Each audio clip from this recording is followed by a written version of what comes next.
The first sign was almost laughable. A toy, one of those old-fashioned wind-up clowns, had moved from its usual spot on the shelf to the middle of the living room floor. It sat there, grinning stupidly up at me, its painted eyes unblinking. I would have sworn it wasn't there when I walked into the room. I scoffed, dismissing it as a trick of my memory, and placed it back on the shelf. Harmless, right? A small thing to be concerned about. The next day I found it in the hallway. This time, it was tipped over on its side, as if someone had casually tossed it there. A prank, perhaps? But who? My partner was at work, the kids were at school, and I was alone. The unsettling feeling crept up on me, the kind that starts in your stomach and spreads out like cold tendrils wrapping around your spine. But again, I pushed it away. It was just a toy, nothing to worry about.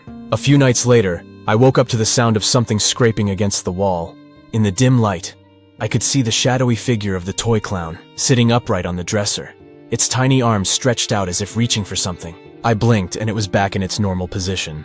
I was still half asleep, my mind swirling with confusion, and I convinced myself it had been a dream. But then came the text messages. The first one was innocuous enough. "Did you miss me?" it read. The sender was unknown, and I assumed it was a wrong number or some sort of prank. But the messages kept coming. "I'm closer than you think," the next one said, followed by, "I see you." A chill ran through me as I read them. I showed my partner, who laughed it off, saying it was probably just a kid messing around. But the laughter didn't reach their eyes. The atmosphere in the house began to change. It was subtle at first. Doors creaking open on their own. Objects not where we left them, that creeping sense of being watched. And then, one night, as we sat down to dinner, the dining room chairs suddenly yanked themselves out from under us, sending us crashing to the floor. The lights flickered, plunging the room into darkness, and a deep guttural growl echoed through the house. It wasn't just a sound. It felt like it reverberated through our bones. That night, I found the toy clown sitting on my pillow, its painted smile seeming more sinister than ever before. The next morning, bruises appeared on my arms and legs. Dark, angry marks that I couldn't explain. My partner had them too, but worse. Long scratches down their back, like something with claws had attacked them in the night. We searched the house, top to bottom, trying to find a logical explanation, but there was nothing. No intruder, no animal, nothing that could have caused the injuries. The messages intensified. "You can't hide from me," one read. "I'm in your home." Every corner of the house began to feel suffocating, like the walls were closing in on us. The air was thick with dread, and the once warm and welcoming home had become a prison. Then, on a particularly cold and bleak night, the real horror began. We heard it, heavy footsteps stomping through the hallway. They were deliberate, slow, and purposeful, like something was making its way toward us. We bolted the bedroom door and huddled together, trembling in fear as the footsteps stopped right outside. There was a loud thud against the door and the handle began to turn slowly. My heart pounded so hard I thought it might burst from my chest. The door flung open with such force that it slammed against the wall. But there was nothing there. Only the oppressive, suffocating darkness that seemed to swallow up everything around us. That's when the text came through. My phone buzzed in my trembling hand, the screen lighting up with a new message. "I'm not alone. We're all here, waiting." I stared at the screen, the blood draining from my face as the realization hit me like a ton of bricks. This wasn't just a haunting. It was an invasion. Something cold brushed against my neck and I screamed, turning to see nothing but empty air. My partner clutched their arm, where a fresh bruise was already forming. We were being toyed with, tormented by something we couldn't see or fight. And it was only getting started. In the days that followed, the poltergeist presence became undeniable. Furniture was overturned, objects flung across the room with terrifying force, and the voices, whispers in the night, grew louder, more distinct. The messages became darker, more threatening, until there was no mistaking their intent. "I'll be in your dreams tonight," one message read. And sure enough, that night, I had the most vivid nightmare. I was trapped in the house, but it wasn't our home anymore. It was a twisted, distorted version of it, with walls that bled and shadows that moved on their own. And the toy clown was there, grinning as it dragged itself across the floor toward me, its tiny hands clawing at the ground, leaving trails of blood in their wake. I woke up screaming, drenched in sweat, but the nightmare didn't end. I could still hear the scraping, the soft giggles, and feel the icy touch of the poltergeist. And as I lay there, heart racing, a new message appeared on my phone, the words twisting in my vision. "There's no escape." And deep down, I knew it was right. The terror had only begun. The days following that nightmare were a blur of fear and desperation. Sleep became impossible, each night bringing new horrors that blurred the line between dreams and reality. We stopped going to work, stopped sending the kids to school. How could we when the house itself seemed to be conspiring against us? Every time we thought about leaving, something stopped us. The messages warned us, threatened us, and somehow we knew it wouldn't let us go. The poltergeist activity escalated rapidly. It wasn't just toys and text messages anymore. It was everything. Objects that had once been so mundane, forks, shoes, picture frames, now became instruments of terror. They flew across the room without warning, smashing into walls or narrowly missing our heads. Mirrors cracked with no one touching them, their fractured reflections distorting our faces into grotesque, twisted versions of ourselves. One evening, as I was nervously preparing dinner, the lights flickered before plunging the kitchen into complete darkness. I stood there, frozen, listening to the sound of someone, breathing heavily behind me. I turned slowly, my breath catching in my throat, and there it was, just visible in the dim light filtering in from the street. A shadow, hulking and misshapen, standing just a few feet away. It didn't move, didn't speak, but I could feel its eyes on me, watching, waiting. The air grew cold, so cold that I could see my breath in front of me, and then, as quickly as it had appeared, the shadow vanished, leaving behind only the memory of those eyes, burning into me with a hatred that felt almost tangible. I dropped the knife I was holding and stumbled back, knocking over a chair in my haste to get out of the kitchen. My partner met me in the hallway, their face pale and drawn. They had heard it too. That breath, that unearthly presence. We didn't speak, we didn't need to. The look in their eyes told me everything I needed to know. We were no longer alone in our home. That night, we made the decision to flee. We didn't pack bags, didn't bother with anything other than the bare essentials. We just wanted out of that cursed house, away from whatever malevolent force had taken hold of it. But as we were about to leave, the front door slammed shut with a deafening bang, the locks turning on their own. We were trapped. Panic set in. We tried the windows, but they wouldn't budge, as if they were glued shut. The back door, the garage, every possible exit was sealed tight. And then the phone buzzed, a new message lighting up the screen. "You can't leave. You're mine now." My heart pounded as I read the words, dread pooling in my stomach like ice water. The house began to tremble, the walls vibrating with a low, ominous hum.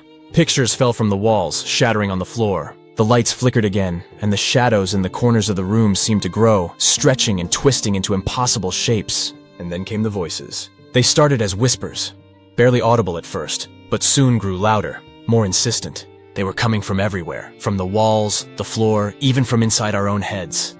They spoke in a language I didn't understand, a guttural, harsh sound that made my skin crawl. But the intent was clear. They were angry. We had tried to leave, and now we would pay the price. Suddenly, the temperature dropped even further, and the air became thick with the scent of decay, like rotting flesh. I gagged, covering my mouth and nose with my hand, but it was no use. The stench was overwhelming, suffocating. My partner clutched their chest, gasping for breath, as if the very air was being sucked out of the room. And then the scratching started. At first, it was just a faint sound, like something dragging its nails along the walls. But it grew louder, more frantic, until it was everywhere, all around us. We turned in circles, trying to find the source, but there was nothing. Just the relentless, maddening sound of claws against plaster. It was coming from inside the walls, from the very bones of the house itself. We huddled together in the living room, the only light coming from the flickering TV screen. The channels flipped on their own, the remote lying untouched on the coffee table. Static, images of war, a child's cartoon, all flashed by in quick succession before the screen went black. And then slowly, the screen filled with text. White letters against the dark background, spelling out a message that chilled me to my core. "You're not alone. We're watching." The scratching grew louder, more violent, as if whatever was behind the walls was trying to claw its way out. My partner screamed, clutching their head as blood began to seep from their ears.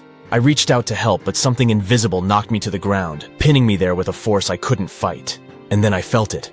A cold, sharp pain in my side, like a knife twisting in my flesh. I looked down expecting to see blood, but there was nothing. Just pain, radiating outwards, growing more intense with each passing second. I screamed, but the sound was drowned out by the cacophony of voices, by the scratching, by the sheer terror that consumed me. And then as quickly as it began, it stopped. The house fell silent. The scratching ceased, the voices faded away, and the pain in my side disappeared as if it had never been there. I lay on the floor, gasping for breath, tears streaming down my face. My partner was beside me, trembling, their face as pale as death. But the silence didn't bring relief. It brought something far worse. A feeling of dread so intense that it made my entire body go cold. The TV flickered back on, showing nothing but static. And then from the corner of the room I heard it. A soft, childlike giggle. I turned, my heart in my throat, and there it was. The toy clown sitting upright on the floor, its painted face cracked and distorted, one eye missing, the other fixed on me. It tilted its head slightly, as if acknowledging me, and then slowly, its mouth opened. And it spoke. "We're just getting started." The lights flickered once more, and then the room was plunged into darkness. But in that darkness, I could feel them. Hundreds of unseen eyes watching, waiting, hungry for what was to come. There was no escape. There never had been. The terror had only just begun. The darkness in the house was more than just the absence of light. It was thick, almost tangible, like a living thing that wrapped itself around us, pressing in from all sides.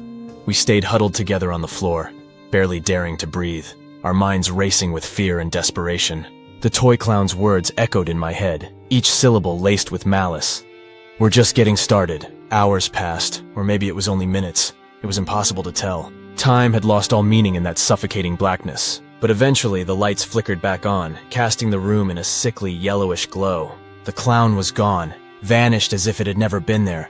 But the sense of dread lingered, heavy and oppressive. We knew then that we had to find a way out, but the house had other plans. The front door was still sealed shut, the windows unyielding, and every time we tried to force our way out, the house would retaliate. Furniture would fly across the room, objects would shatter, and that horrible scratching sound would start up again, driving us to the brink of madness. But we couldn't just sit and wait for whatever was tormenting us to strike again. We had to fight back, had to do something, anything to regain control. My partner suggested we try to communicate with it, to find out what it wanted. It sounded insane, but we were desperate. We gathered in the living room, sitting around the coffee table with nothing but a candle between us. The flickering flame cast long, twisted shadows on the walls, but it was the only light we dared use. I picked up my phone, my hands trembling as I opened the messaging app. The last message from the poltergeist was still there, staring back at me like a taunt. I typed out a single word, my fingers shaking so badly I had to correct it twice. "Why?" I hesitated, my thumb hovering over the send button. What if this only made things worse? What if by communicating with it, we were inviting something even more horrific into our lives? But there was no turning back now. With a deep breath, I hit send. The seconds dragged on, each one feeling like an eternity. And then with a soft chime, the reply came through. "Because you deserve it."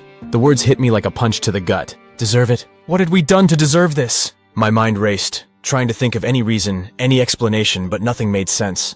My partner grabbed the phone from my hand, their eyes wide with fear as they typed out a response. "What do you want?" Again, we waited. The silence in the room so thick it felt like it might crush us. When the reply came, it was a single word, but it chilled me to the bone. Blood. The candle flickered violently, the flames stretching and contorting as if caught in a gust of wind, though the air was still. I could feel the temperature dropping again, the cold seeping into my bones, making my teeth chatter. We were dealing with something far worse than just a haunting. This was a malevolent force, something ancient and hungry. My partner's face drained of color as they stared at the word on the screen. We exchanged a glance, the same thought running through both of our minds. We were trapped with something that wouldn't stop until it had what it wanted, and it wanted us to suffer. Suddenly, the sound of footsteps echoed through the house, slow, deliberate, and heavy, like boots stomping on the wooden floor. But these weren't just any footsteps. They were coming from above us, from the attic. We hadn't been up there in years. The entrance sealed off by a rusty old ladder that we never bothered to pull down. But now those footsteps grew louder, closer, as if something was pacing back and forth directly above us. We stood frozen, our eyes locked on the ceiling, waiting for the next horrifying move. The footsteps stopped abruptly, and then, with a deafening crash, the trapdoor to the attic slammed open, the ladder extending down into the hallway with a screech that made my blood run cold.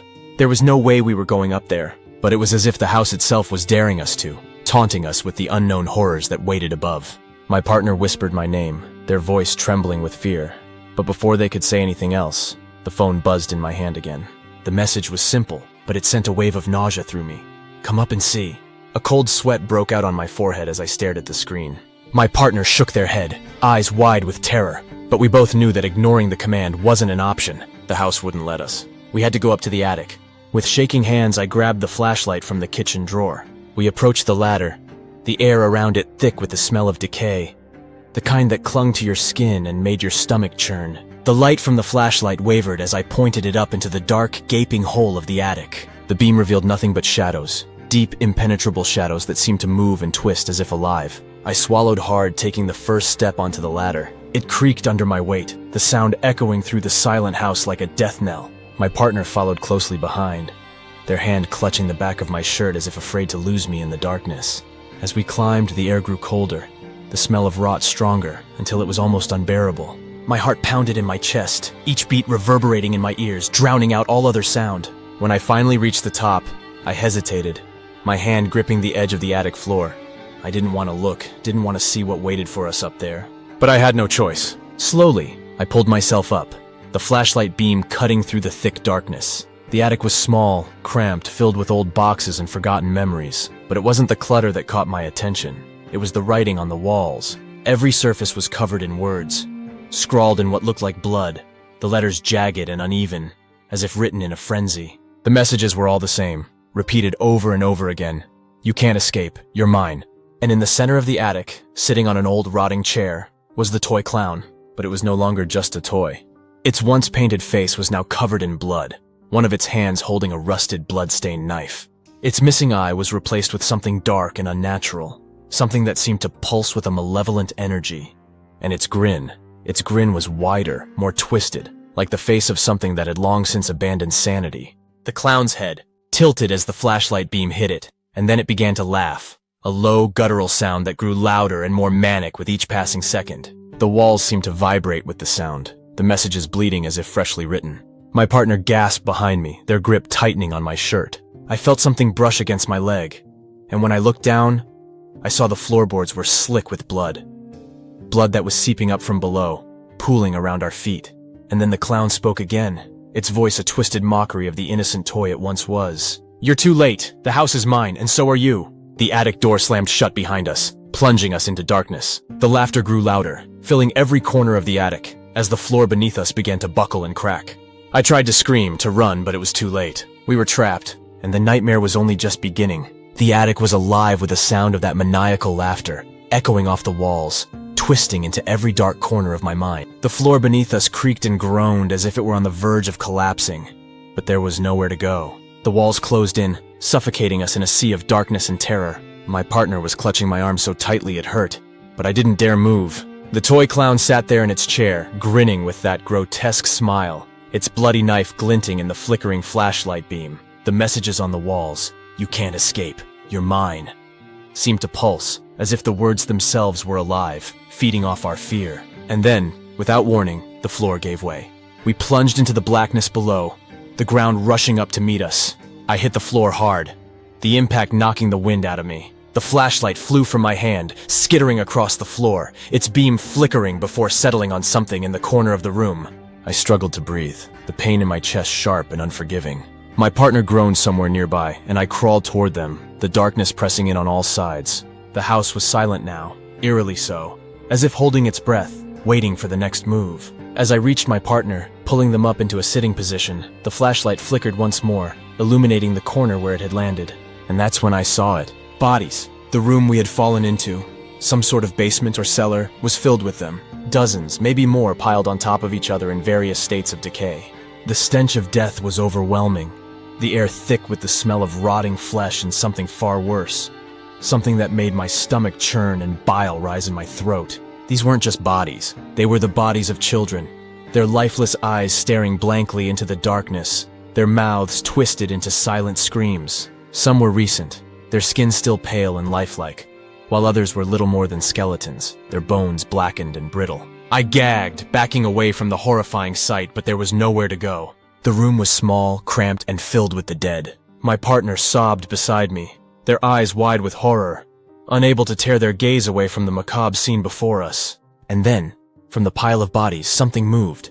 A small hand, pale and bloodied, reached out, its fingers twitching as if trying to grasp something. Someone. I froze, my heart pounding in my chest, as the hand was followed by an arm, and then a head. A child, no older than 7 or 8, crawled out from beneath the pile, its eyes black as coal, its mouth a dark, gaping hole. It didn't speak. It didn't have to. The terror that radiated from it was palpable, a wave of fear so intense that it nearly knocked me off my feet. The child's head tilted, much like the clown's had, and then it pointed, directly at me.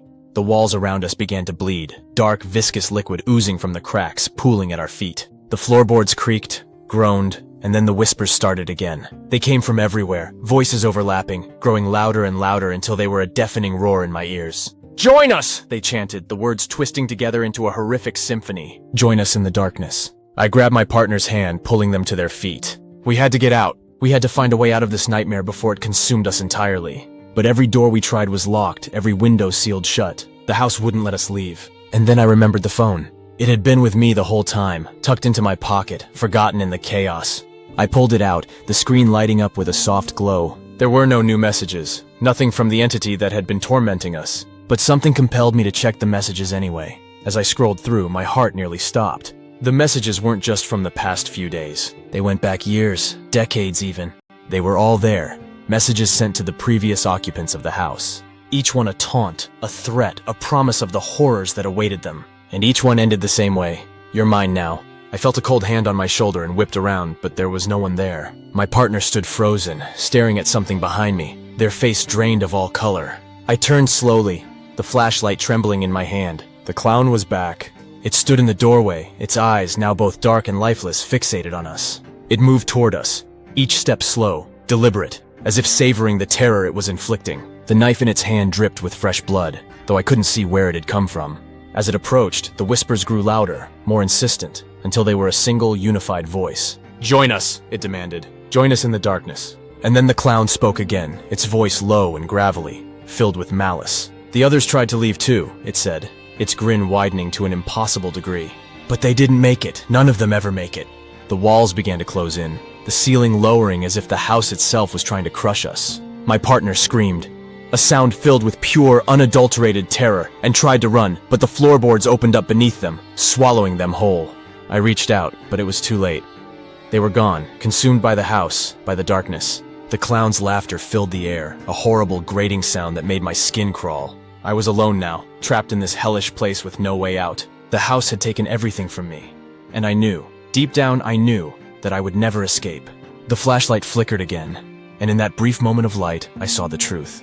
The walls were covered not just in blood, but in faces, hundreds of them, all twisted in agony, their mouths open in silent screams. The house wasn't just haunted. It was alive, feeding off the souls of those who had the misfortune of entering it. And now it had me. The floor beneath me cracked, and I fell, the darkness closing in around me. The last thing I saw before the light disappeared completely was the clown, its face inches from mine, grinning that twisted, malevolent grin. "Welcome to the family," it whispered. And then the darkness swallowed me whole. And I knew as I was consumed by the house that I would join the others. My face, my voice, my soul would be added to the collection, trapped forever in the endless torment of the South Shields Poltergeist. There was no escape. There never was.